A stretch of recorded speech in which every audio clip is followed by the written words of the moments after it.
I worked the night shift at a gas station, and a man kept coming back every night. But the part that still keeps me awake years later is that I also worked night shift at a hospital down the road, and something was walking the empty hallways there, too.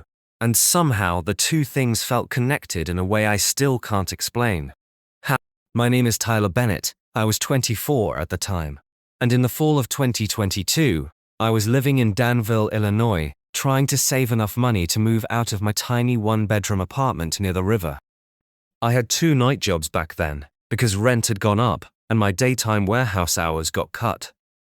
From 10 p.m. to 3 a.m., I worked the overnight shift at a gas station just off Interstate 74. And then from 4 a.m. until about 8 a.m., I cleaned floors and empty patient rooms as part of the overnight janitorial crew at OSF Sacred Heart Medical Center in Danville. It was exhausting, but night work paid better, and honestly, I preferred it. Fewer people, less noise. Most nights at the gas station were dead quiet. Truckers stopping for coffee, the occasional college kid grabbing snacks, maybe a tired nurse on break from the hospital down the road. After midnight, the parking lot usually emptied out completely, just buzzing fluorescent lights over the pumps, wind blowing wrappers across the asphalt, and the hum of the refrigerators behind the counter. My routine was always the same. I'd clock in at 9:55 p.m., check the cigarette inventory, wipe the counters, then glance through the floor. I started paying closer attention. On the 4th night, I checked the outside camera after he left. Instead of driving away like a normal customer, he walked across the parking lot and just stood there near the edge of the property for almost a full minute. Then he walked off into the darkness behind the gas station. There was nothing back there but a small service road and a field. No houses, no buildings. It gave me this weird chill, but I shrugged it off. People do strange things late at night. I figured he probably lived somewhere nearby. The gas station job ended around 3 a.m. I'd lock the doors, do the cash count, then drive 10 minutes to the hospital for the second shift. That hospital at night was a completely different kind of quiet. Long, polished hallways, dim lights, machines beeping in distant rooms.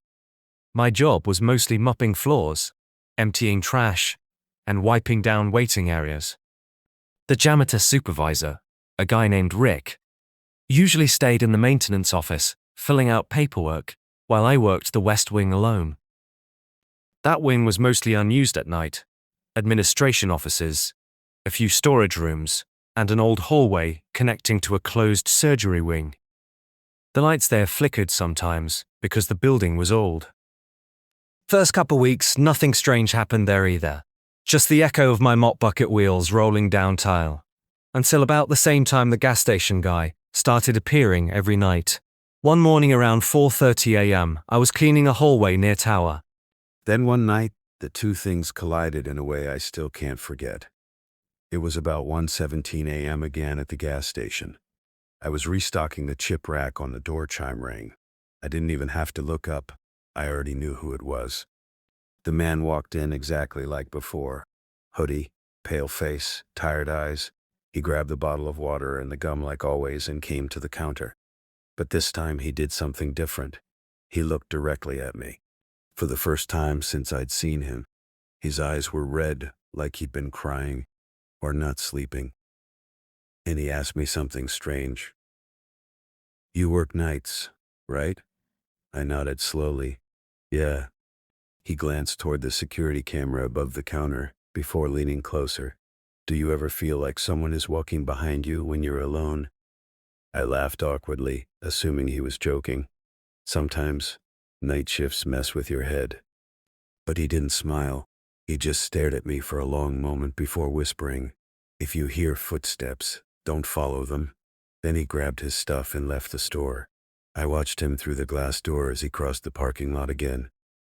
Same direction, same darkness behind the building, and I remember standing there thinking about what he said the entire drive to the hospital. When I got there around 4 a.m., the building felt colder than usual. Hospitals have that sterile smell, disinfectant and plastic.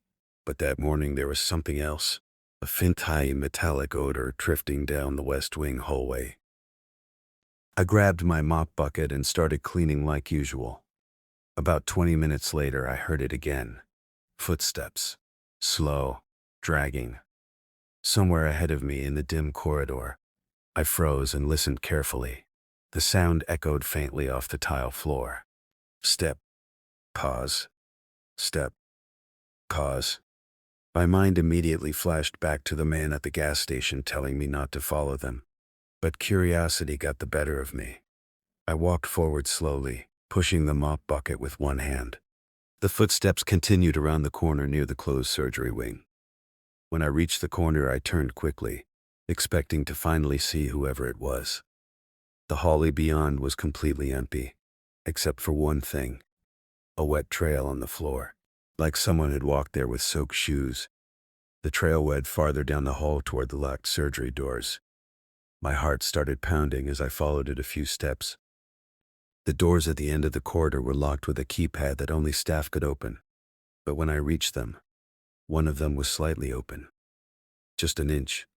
Cold air drifted from the dark room beyond. I remember whispering to myself, "Rick's gonna kill me if someone broke in here." I pushed the door open slowly. The room inside was pitch black except for the faint glow of emergency lights. Empty operating tables. Covered equipment. The place had been shut down for renovations months earlier. That's when I saw movement in the far corner of the room. Someone standing there. My first thought was a patient,